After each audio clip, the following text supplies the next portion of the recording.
이 시간 강의는 마태복음 22장에 있는 혼인잔치의 비유를 살펴보고자 합니다. 이 혼인잔치의 비유는 마태복음 21장에 있는 그 두 아들의 비유랑 그 같은 문맥 안에 있는 그런 하나의 비유가 되겠습니다.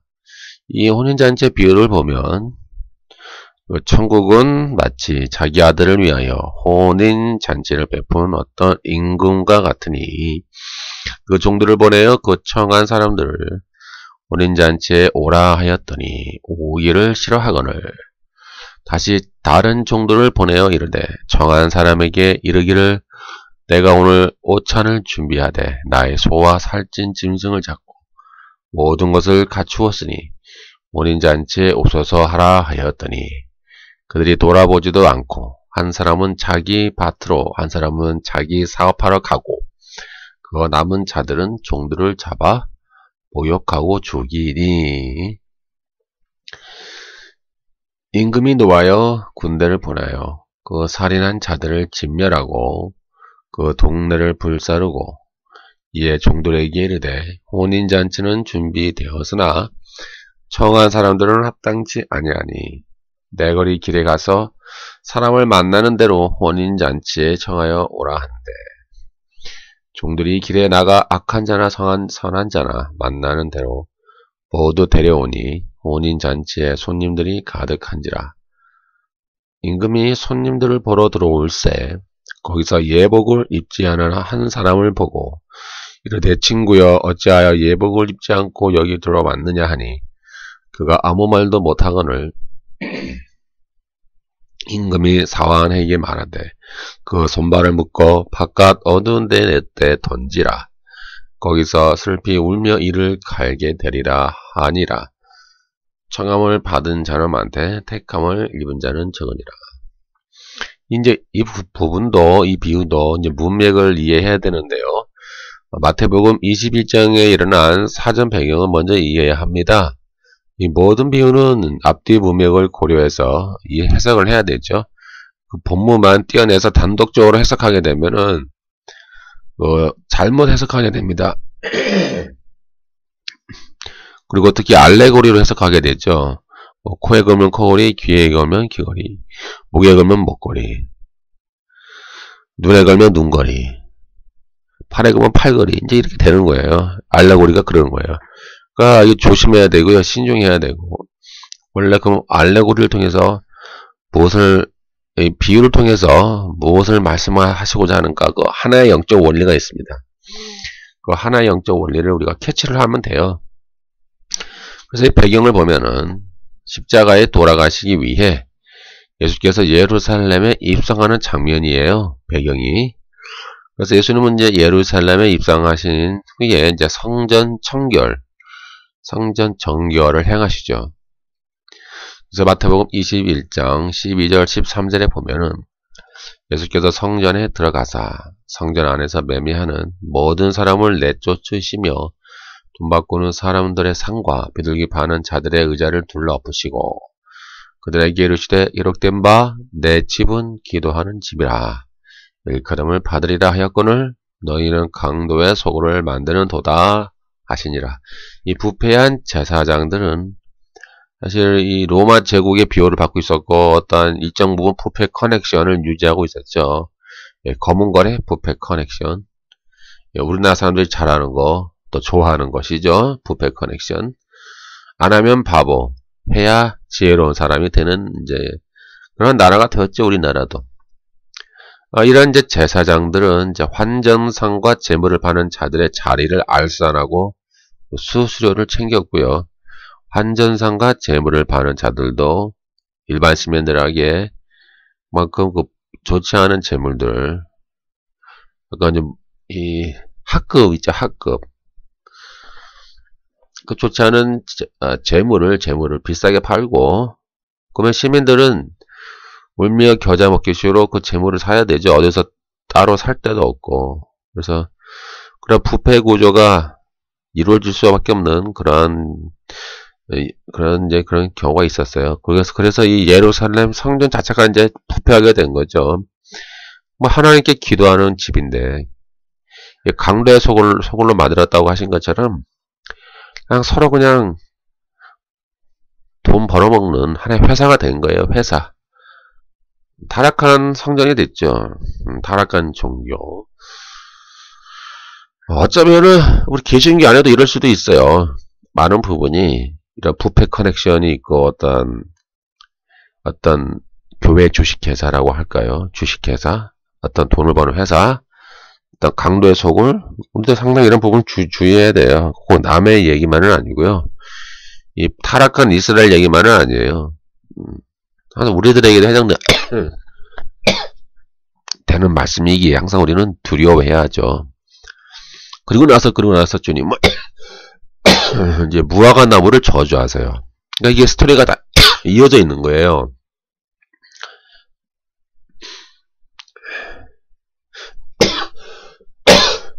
(21장 19절) 길가에서 한 무화과 나무를 보시고 그리로 가사 잎사귀밖에 아무것도 찾지 못하시고 나무에게 이르시되 이제부터 영원토록 내가 열매를 맺지 못하리라 하시니 무화과 나무가 곧 마른지라. 이제 그리고 이 잎만 무성하고 열매가 없는 무화과 나무를 저주하시죠. 이것은 이제 종교의식은 화려하고 무성하지만 열매 없고 부패한 이제 타락한 이스라엘을 상징하는 거예요. 이것을 앞서서 지금 예루살렘 성전에서 예루살렘을 성전을 강도의 구렬로 만든 타락하고 부패한 그 이스라엘의 그 종교인들, 그리고 그를 따르는 많은 또 이스라엘 백성들, 그들의 미래를 이제 점치는 게 아니죠. 그들의 미래를 주님께서 이제 예언하시는 거예요. 그래서 마태복음 AD 70년에 이제 예루살렘이 이제 멸망하는데, 이러한 이제 앞으로 일어날 사건을 이제 미리 주니까 상징적으로 이제 보여주시고, 이럴 때에 이제 그 대제사장들과 백성의 장로들, 바리새인들이 항의를 하죠. 따지는 거예요, 예수님한테. 네가 무슨 권위로 이런 일을 하느냐? 도대체 너는 누군데 여기 와서 행패를 부려? 그런 거예요. 네가 뭔데 여기 와서 행패를 부리고 있는 거야? 그러니까 하나님의 아들한테 이게 대드는 거죠. 그래서 그들에게 주님은 이 두 아들의 비유, 포도원 주인의 비유, 그리고 오늘 살필 혼인잔치 비유, 이렇게 세 가지 비유를 그들에게 연달아 말씀하시는 거예요. 이런 말미암아 이제 그들의 비참한 종말과 이방인을 향한 하나님의 작정과 계획을 이제 교훈을 해주시는 거예요. 이제 구속사, 하나님의 구원의 계획 설명해 주시는 거죠. 이제 구조를 분석을 해보면은요, 아까 읽은 마태복음 22장 2절에서 14절까지 구조를 분석을 해보면은 어떤 임금 나오죠. 그래서 이제 하나님, 이제 자기 아들을 위한 혼인잔치를 베풀었죠. 자기 아들은 바로 그리스도, 우리 주님이고요. 여기 종을 보냈잖아요. 청한 사람들을. 종을 보내요. 청한 사람들, 혼인잔치 오라. 이렇게 종들을 보냈어요. 종들은 이제 선지자들, 지혜 있는 자들, 서기관들.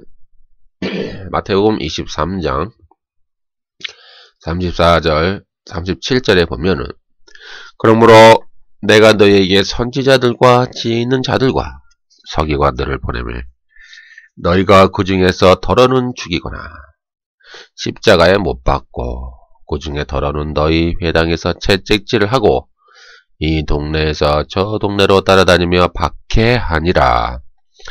예루살렘아 예루살렘아 선지자들을 죽이고 내게 파송된 자들을 돌로 치는 자여, 암탉이 그 새끼를 날개 아래 모음같이 내가 내 자녀를 먹으려 한 일이 몇 번이더냐. 그러나 너희가 원하지 아니하였도다. 이런 사건을 이제 말씀하시는 거예요. 이제 주님의 비유로. 이제 하나님이 이 이스라엘을 회개하게 만들기 위해서 이것은 이제 청하는 거죠. 혼인잔치 청하는 거랑 같은 거야. 비유로. 결국은 수많은 선지자들을 보냈다는 거예요. 이스라엘에게 회개하라고. 그러니까 혼인잔치에 청하는 거죠. 회개하라는 말씀이. 근데 다 어떻게 해서 죽였다고 그랬죠. 예, 선지자들과 지혜 있는 자들과 서기관들을 보내매 더러는 죽이거나 십자가에 못 박고. 그러니까 주님도 이제 그 중에 하나가 되시는 거죠. 이제 주님도 이제 곧 있으면은 이제 십자가에 못 박혀 이제 죽으시죠. 그 전에도 이미 많은 종들을 보냈는데 하나님이 다 죽였다는 거예요. 또 더러는 회당에서 채찍질하고. 그러니까 예수님 앞서서 수많은 종들을 그들이 죽이고 십자가에 못 박았다. 그리고 하나님이 그들에게 선지자들을 파송을 했는데 그들이 어떻게 했어요? 죽였어요. 죽이고 선지자들을 죽이고 내게 파송된 자들을 돌로 치는 자요. 이렇게 죽였다는 거, 그것이 그들의 안타까운 실상이에요. 이제 죽이는 거예요. 하나님이 그들을 혼인잔치에 청하기 위해서 종도를 보냈는데 다 죽였다. 오늘 본문에 나온 것처럼 다 죽인 거예요. 이제 죽인 거. 종도를 보니까는 6절에 있잖아요. 그 남은 자들은 종들을 잡아 모욕하고 죽이니. 또 어떤 종들은 핑계를 대잖아요. 나는 뭐 사업이 바빠서 나는 뭐 일하러 밭으로. 또 어떤 사람은 종들을 잡아 죽이고 그랬어요.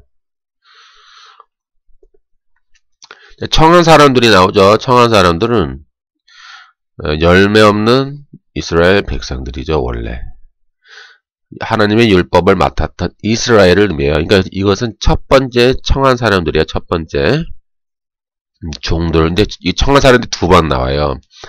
첫 번째 청한 사람들이 있고 두 번째 청한 사람들이 있어요. 이제 두 번째 청한 사람들은 길에 나가 악한 자나 선한 자나 다 데리고 와라. 이것이 두 번째 청한 거고요.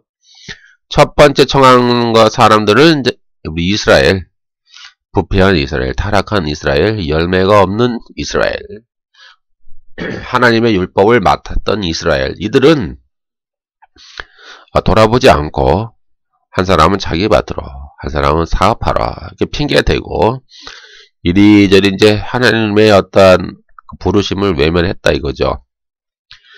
또 어떤 자는 그 종들을 죽인 거예요. 하나님이 파송한 그 종들을 잡아 죽인 거. 그러니 그 임금이 노아였어요. 노아였다 이 말이에요. 그래서 군대를 보내서 그 살인자들을 다 진멸하고 그 동네를 불사르고. 이제 이 말은 앞으로 그들에게 닥칠 운명, 이스라엘에게 닥칠 운명을 아마 또 예고하는 것일 수도 있어요. 예, 임금이 노아의 군대를 보냈잖아요. 그리고 이제 혼인잔치라는 말이 있죠. 그 아들을 위한 혼인잔치. 그 혼인잔치는 어떤 의미가 있을까요?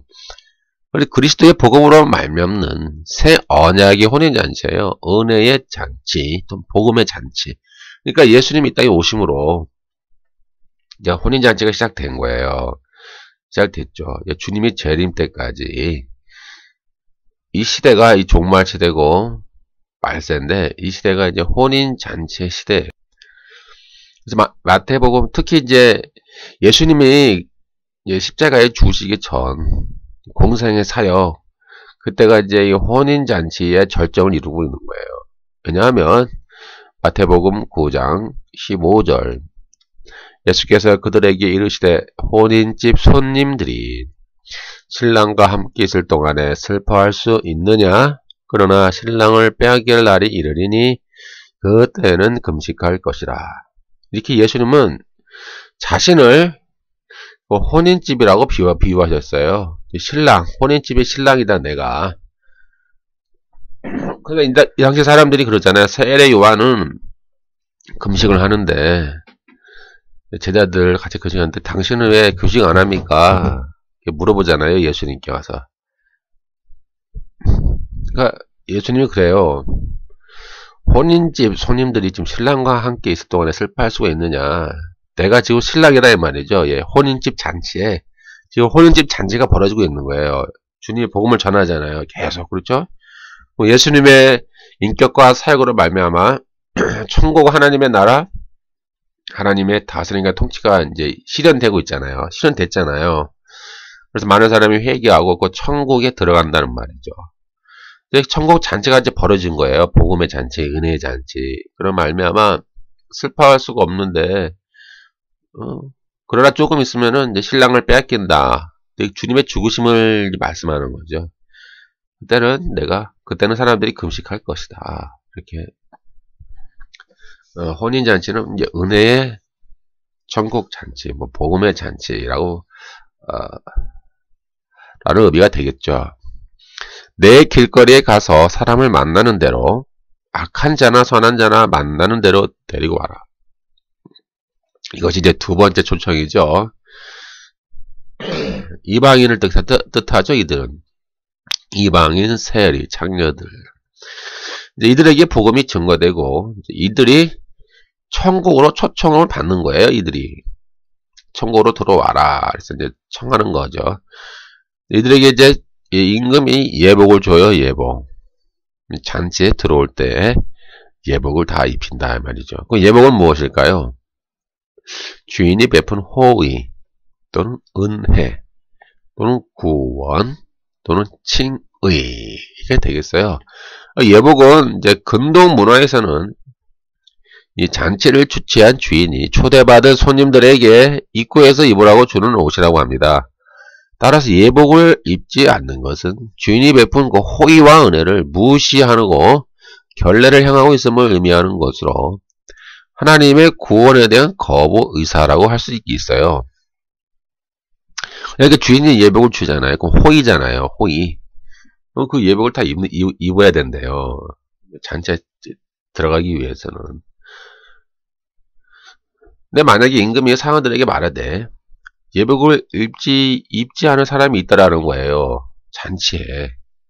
예복을 입으라고 딱 줬는데 그 예복을 안 입고 있는 거예요. 그러니까 고의적으로, 의도적으로. 그러면서 또 잔치 안에는 들어와 있어요. 근데 예복을 입지 않았어요. 그래서 임금이 사원에게 말하되 그 손발을 묶어 바깥 어두운 데 내 던지라. 거기서 슬피 울며 이를 갈게 되리라 하리라 한 것은 초청받은 혼인잔치에서 그들이 주인, 즉 임금이 베푼 호의와 은혜, 구원, 칭의를 고의적으로 이제 거부하였기 때문에 그래요. 이제 이런 예복이라는 의미가 이제 성경에 자주 나오거든요. 예복이 이제 구원을 상징하고 또 뭐 영광, 하늘의 생명, 여러 가지 문맥에 따라서 의미가 좀 달라요. 요한계시록에도 보면은 이제 특히 이제 세마포가 또 있잖아요. 요한계시록 19장 8절 그에게 빛나고 깨끗한 세마포 옷을 입도록 허락하셨으니 이 세마포 옷은 성도들의 옳은 행실이로다. 이것은 이제 the righteous acts of the saints 이렇게 나와요. 그러니까 성도들의 행실을 말하는 거예요. 옳은 행실. 그러니까 옳은 행실은 뭐냐면은 믿음을 지키는 행실이죠. 또 우상의 이름과 우상에게 절하지 않고 그 우상에게 손과 이마에 우상의 일을 받지 않고 우상을 경배하지 않고 순교하기까지 죽기까지 굳건히 믿음을 지켜 이 믿음의 행위를 말하는 거죠. 믿음의 행실. 그렇기 때문에 요한계시록 14장 12절에도 보면은 성도들의 인내가 여기 있나니 그들은 하나님의 계명과 예수께 대한 믿음을 지키는 자니라. 그 하나님께 대한 계명과 믿음이 분리되지가 않아요. 성경은 믿음은 결국 하나님의 계명을 지키는 거고 하나님의 계명을 지키는 건 결국 믿음을 지키는 거고 이렇게 이제 하나예요. 하나. 때문에 이 세마포 옷은 이렇게 요한계시록을 중심으로 보면은 성도의 옳은 행실, 믿음과 함께 그 믿음을 지키는 그런 행위, 그렇죠. 이것은 이제 칭의와 함께 믿음의 의, 칭의와 함께 그 믿음으로 말미암는 행위의 의이며 목배임을 당할지라도 또 짐승의 표를 받지 않고 짐승을 이기면서 짐승에게 경비하지 않는 그런 믿음의 행실이 되는 거예요.